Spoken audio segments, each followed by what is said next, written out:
Hi viewers, tomorrow fourth semester BED final exam. So it's about fundamental rights, 5 marks question, short answer.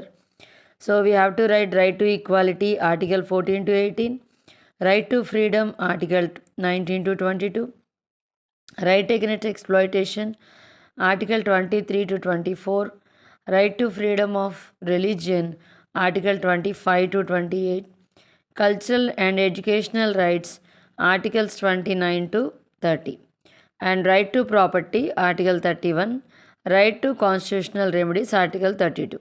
అయితే ఇందులో 31 అనేది లేదండి, 44 amendment ద్వారా దాన్ని తీసేయడం జరిగింది. అయితే మనకి 6 ఫండమెంటల్ రైట్స్ వస్తాయి.